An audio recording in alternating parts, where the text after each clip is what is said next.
Oke, bismillahirrahmanirrahim. Assalamualaikum warahmatullahi wabarakatuh. Halo teman-teman, adik-adik, para pembaca Mobilin, modul pembelajaran interaktif, algoritma dan pemrograman dasar.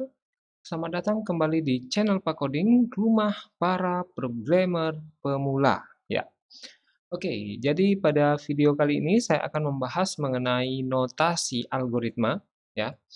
Jadi kenapa ini penting untuk kita pelajari? Karena, ke depannya, kita akan lebih banyak, menuangkan algoritma kita ke dalam bentuk, semisal flowchart, ya. Kenapa seperti itu? Karena itu akan membantu kita untuk lebih mudah memahami algoritma yang sudah kita susun. Jadi ketika misalnya kalian sudah membuat sebuah algoritma, ya sejauh ini kan kita, membuat algoritma dalam struktur bahasa ya, menggunakan bahasa alami. Nah, itu mungkin akan, apa ya, orang-orang lain yang membaca algoritma kita itu mungkin akan sedikit kesulitan. Nah, dari algoritma itu, kita akan, mencoba membuat flowchart-nya, ya, membuat flowchart-nya, sehingga kita maupun orang lain bisa lebih mudah untuk memahami bagaimana langkah-langkah dari algoritma yang telah disusun. Nah, selain flowchart, kita juga akan belajar mengenai pseudocode atau kode maya, ya. Oke, langsung saja kita masuk ke materinya. Yang pertama adalah pseudocode, ya. Oke, jadi apa itu pseudocode? Saya cari pulpennya dulu, di mana? Ya, oke. Ya, apa yang dimaksud dengan pseudocode? Jadi algoritma juga dapat dituangkan dengan menggunakan pseudocode. Jadi mana pseudo itu adalah bayangan dan code itu artinya kode atau program, ya. Jadi dari sini kita bisa, menarik sebuah, kesimpulan ya, definisi bahwa pseudocode itu adalah kode, bayangan ya, atau, eee, algoritma yang, di mana urutan langkah-langkahnya itu menggunakan bahasa yang lebih mendekati bahasa pemrograman, maksud saya lebih simpel ya, dibanding dengan algoritma dengan menggunakan bahasa alami, eee di mana, tulisannya langkah-langkahnya itu representasikan atau dituliskan dengan bahasa yang mirip dengan bahasa pemrograman ya, sehingga lebih lebih lebih singkat seperti itu. Tapi bukan bahasa pemrograman, jadi pseudocode ini adalah, sama sebenarnya dengan algoritma yang sejauh ini sudah kita buat, tetapi, lebih menggunakan kepada bahasa yang lebih singkat ya, lebih simpel, seperti itu. Nah, sehingga orang akan lebih mudah untuk membaca, ya. Nah, notasi pseudocode sendiri ada beberapa ya, kalau ini dalam bahasa Inggris ya. Nah, untuk mendapatkan data misalnya input, read, get, key in, untuk menampilkan keluaran hasil proses misalnya print, write, display, untuk menyatakan pemberian nilai misalnya tanda panah seperti ini, ya.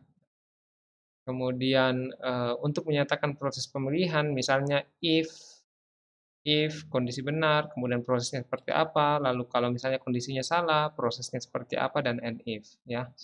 Kemudian if kondisi benar, prosesnya seperti apa, dan end if. Ya, ini untuk, notasi apa, pemilihan ya, seleksi kondisi. Kemudian, untuk menyatakan proses perulangan, misalnya for jika kondisinya benar, proses apa yang dilakukan, selama kondisinya terpenuhi, proses apa yang akan kita, eksekusi, dan jika kondisinya sudah terpenuhi, maka, proses pengulangannya dihentikan ya, seperti itu. Ini adalah, notasi untuk proses pengulangan ya, jadi lebih sederhana.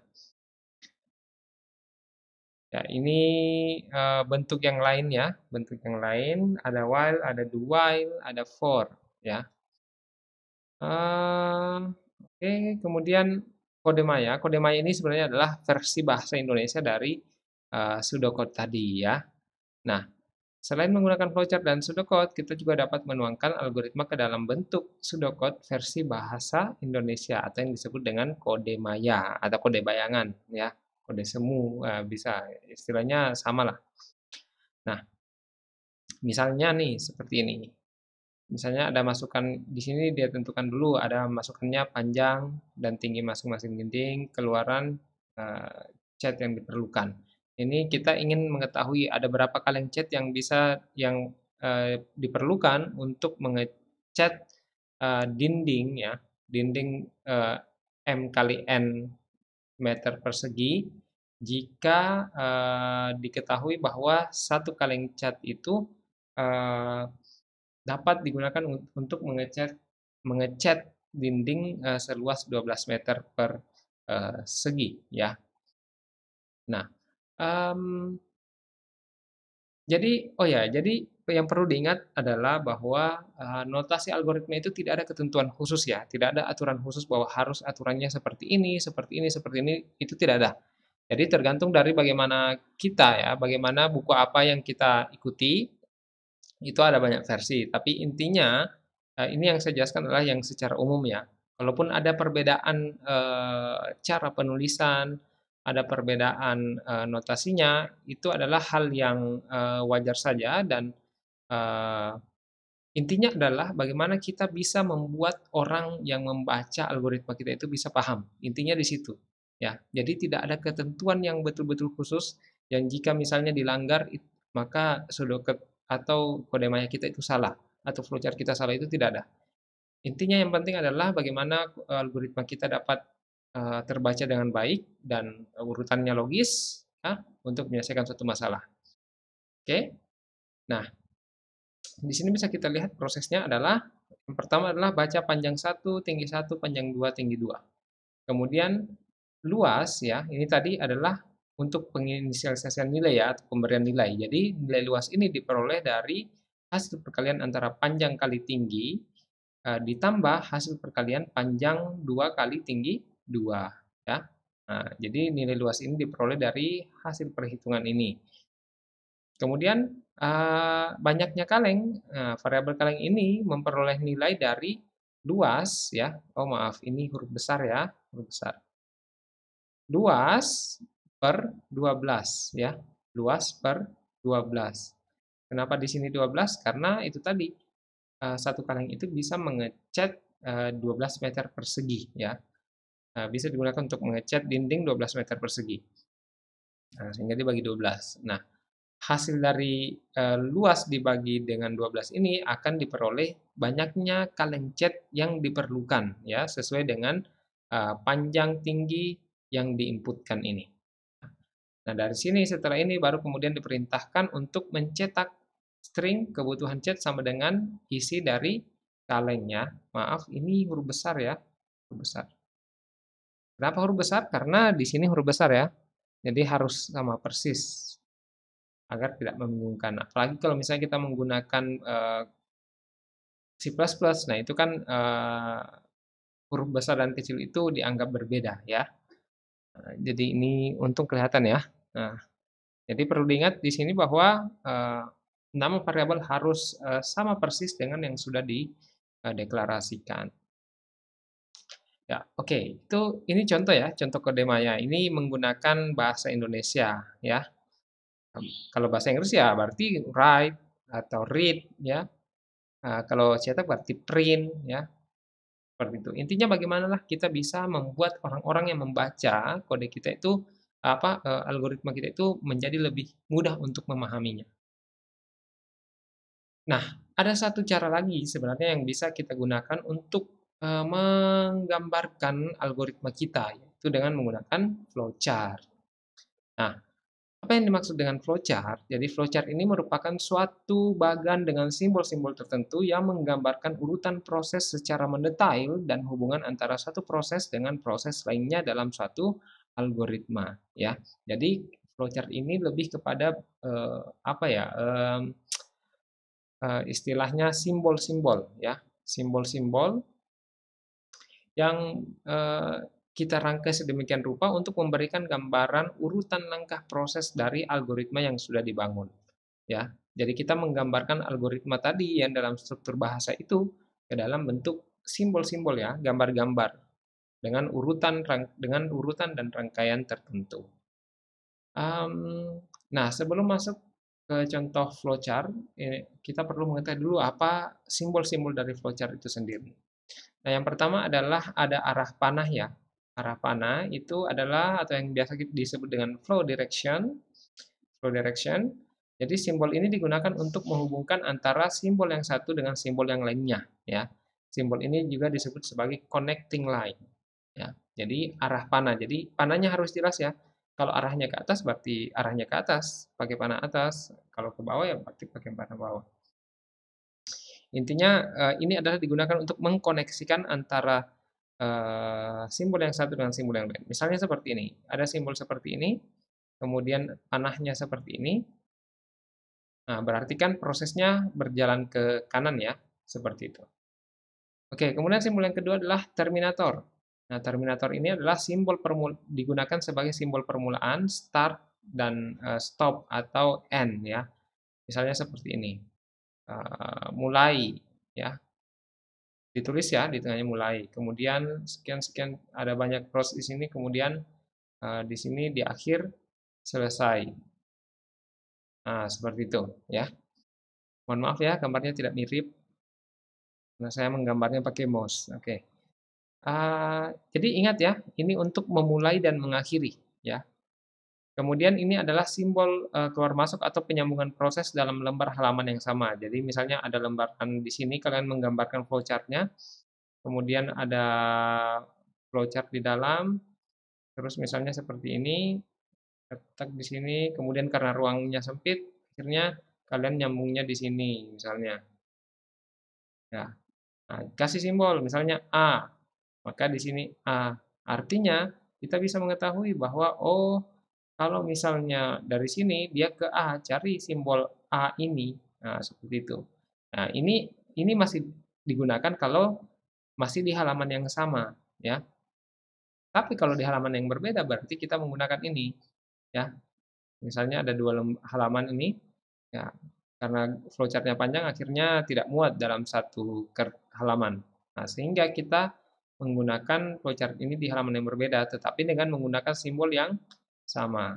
Nah, sehingga pembaca dapat mengetahui bahwa oh ini akan berlanjut di halaman berikutnya. Kodenya adalah B, maka kita gunakan B juga di sebelah. Seperti itu, ya. Konektor.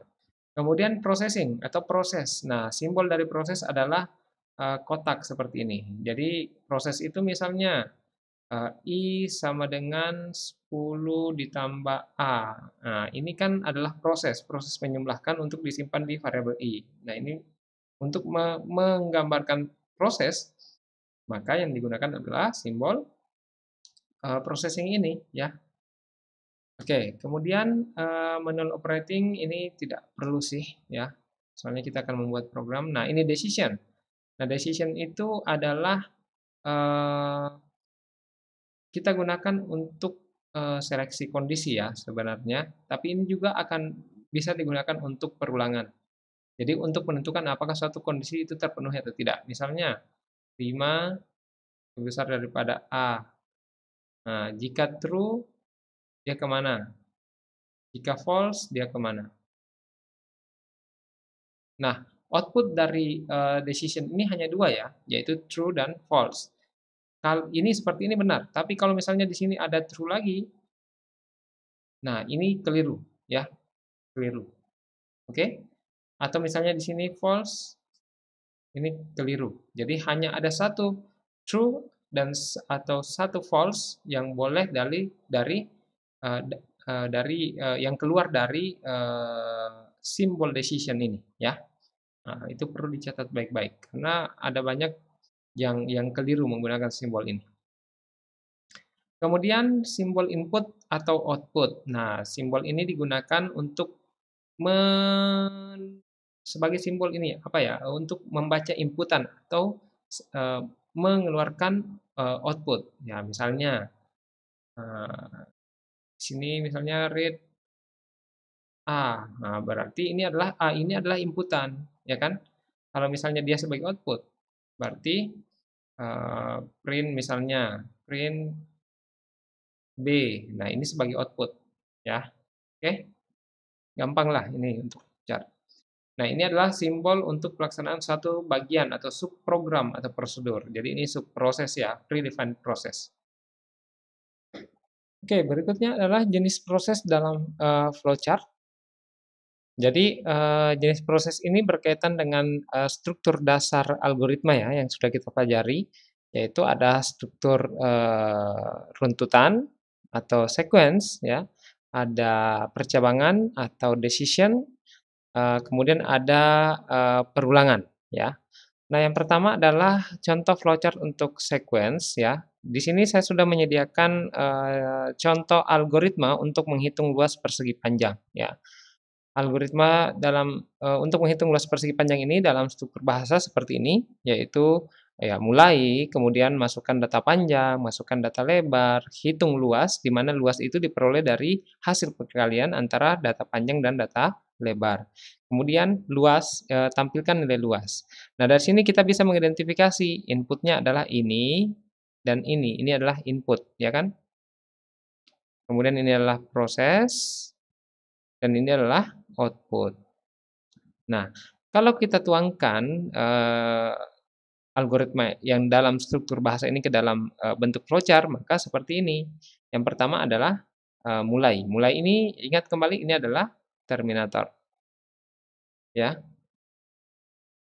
Nah, sebuah flowchart harus selalu dimulai dengan, ini ya, simbol ini, mulai dan diakhiri dengan, simbol, ini, selesai.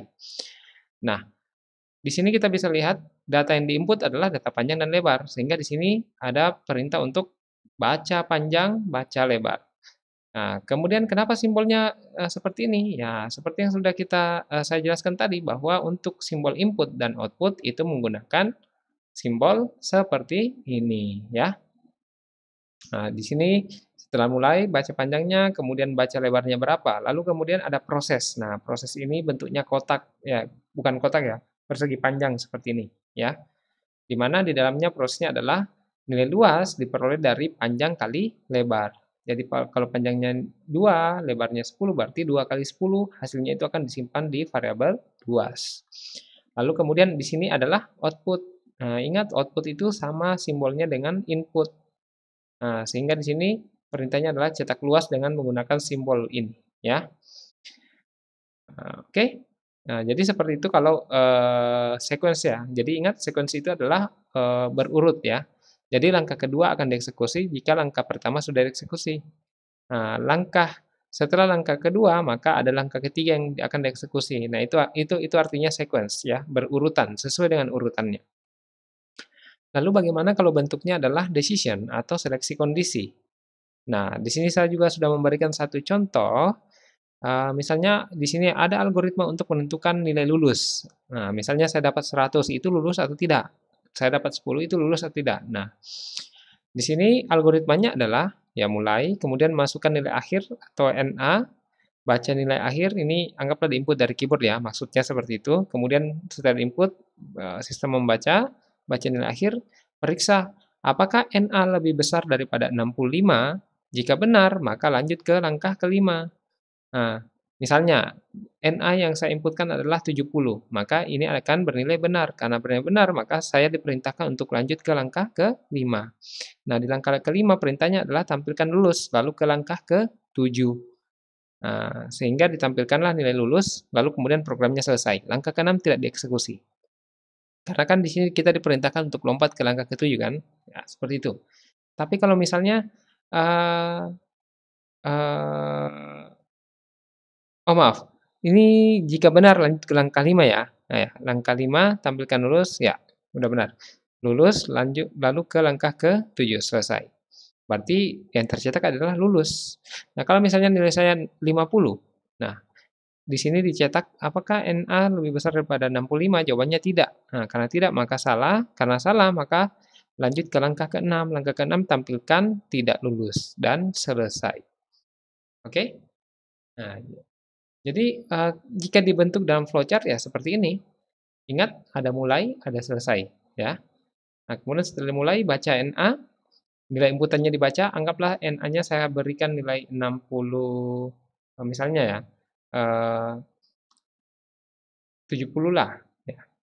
Kemudian di sini ditanyakan, apakah NA lebih besar daripada 65? Jawabannya adalah ya, karena ya berarti yang dieksekusi arahnya ke sini, ya. Nah, karena ya, maka perintah yang di ujung dari arah ini adalah cetak lulus. Nah, setelah itu lalu kemudian selesai. Tapi kalau NA-nya adalah 30, ya. NA 30 berarti apakah NA lebih besar daripada 65? Jawabannya adalah tidak. Berarti salah kan? Berarti arahnya ke sini. Nah, setelah dari sini, itu diarahkan ke output berupa cetak tidak lulus. Nah, cetak tidak lulus dicetak, lalu kemudian selesai. Ini tidak dieksekusi, dilewati. Nah, seperti itu ya. Jadi ini yang dimaksud dengan seleksi, ya. Jadi ingat kalau misalnya ada dua, kalau kalian membuat 3 output seperti ini, itu keliru, ya. Jadi hanya ada satu output keluar berupa nilai, jika nilainya true, dan satu output keluar jika nilainya false. Ya, jadi tidak boleh ada output keluar, 2 output dengan nilai yang sama, yaitu true, sama-sama true atau sama-sama false ya, itu tidak boleh. Nah, jadi ini decision ya.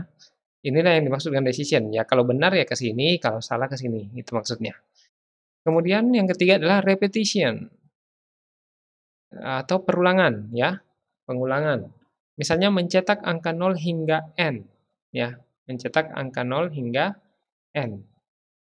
Jadi kalau misalnya n yang diinputkan adalah 3, maka yang tercetak adalah 0, 1, 2, dan 3.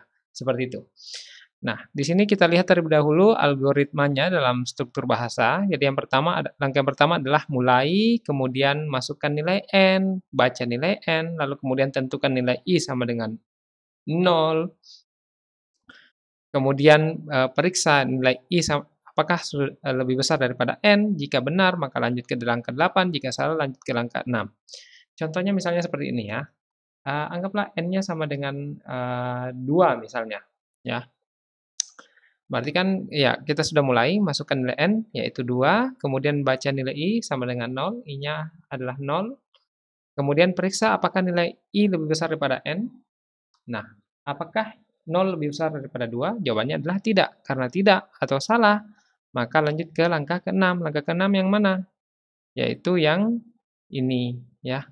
Lanjut ke langkah ke-6 yang ini.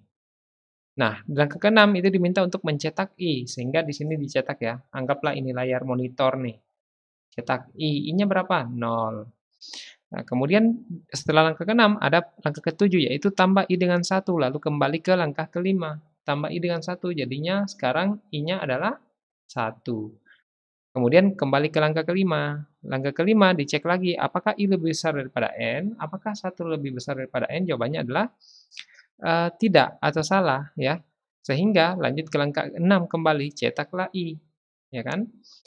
Lalu kemudian setelah itu tambah i dengan 1, jadinya sekarang i-nya adalah 2. Nah 2 kembali ke langkah ke-5 lagi. Apakah i lebih besar pada n? Apakah 2 lebih besar daripada 2? Jawabannya adalah tidak. Karena tidak berarti salah ini. Nah, karena salah berarti yang dieksekusi adalah bagian ini. Jika salah lanjut ke langkah ke-6 berarti cetak i lagi. Artinya 2 kan.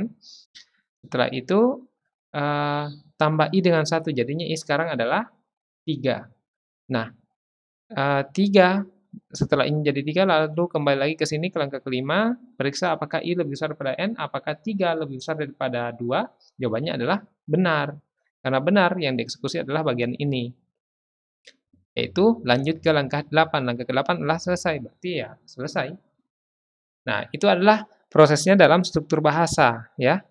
Nah, kalau prosesnya dalam bentuk flowchart jadinya seperti ini. Jadi kan tadi nilainya saya hapus dulu ya biar tidak bingung. Oke. Jadi, struktur dalam struktur bahasa dan flowchart ini sama prosesnya ya, sama prosesnya. Nah, sekarang kita coba buktikan.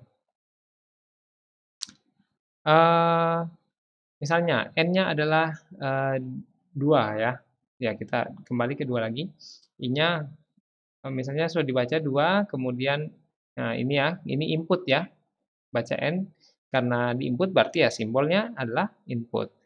Kemudian ini adalah proses. Prosesnya adalah memasukkan nilai 0 ke dalam variabel i. I sekarang jadinya 0. Nah, di sini dicek lihat tanda panahnya ya ke sini. Nah, apakah I lebih besar daripada N? I lebih besar daripada 2? Jawabannya adalah tidak ya. Berarti ini yang terpenuhi ya. Karena salah berarti ke sini. Cetak I. I sama dengan 0. Nah, setelah cetak I, arah panahnya kemana? Ke sini. Sesuai dengan algoritma ini kan?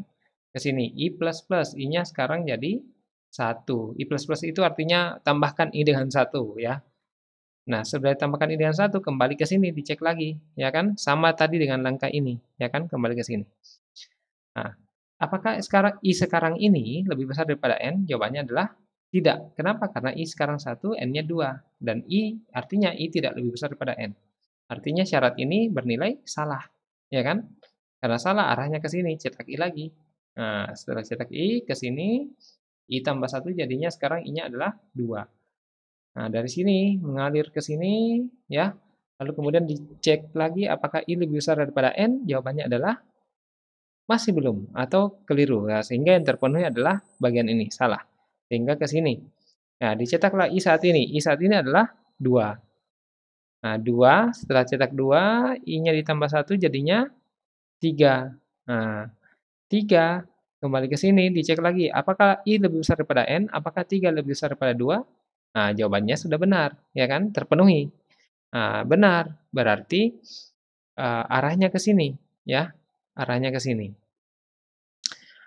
Karena arahnya ke sini, nah kita lihat alurnya, yaitu selesai. Oh, berarti sudah selesai. Nah, sehingga yang tercetak adalah 0 sampai 2. Sesuai dengan ini ya, mencetak angka 0 sampai N. N itu adalah nilai yang kita masukkan.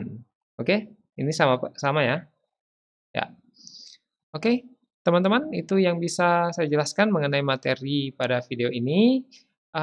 Jadi ingat ya, untuk algoritma, untuk notasi, flowchart, pseudocode, atau kodemanya itu tidak ada ketentuan khusus, tidak ada aturan khusus. Intinya adalah bagaimana kita menggambarkan ya, bagaimana kita membuat algoritma yang kita telah susun itu bisa lebih mudah untuk dibaca. Tapi ingat, pada flowchart itu kita harus menggunakan simbol-simbol yang, sudah saya jelaskan tadi, di mana dalam flowchart itu harus diawali dengan mulai dan diakhiri dengan selesai ya, kalau dalam bahasa Indonesia. Begitupun sebenarnya kalau dalam algoritma ya, harus dimulai dari selesai, sebaiknya dimulai dengan selesai dan diakhiri dengan dimulai dengan mulai dan diakhiri dengan selesai. Ya, jika ada yang masih kurang dipahami bisa tanyakan di kolom komentar ya. Baik, terima kasih sudah menyimak video saya. Semoga bermanfaat. Saya akhiri. Wabillahi taufiq wal hidayah. Wassalamualaikum warahmatullahi wabarakatuh.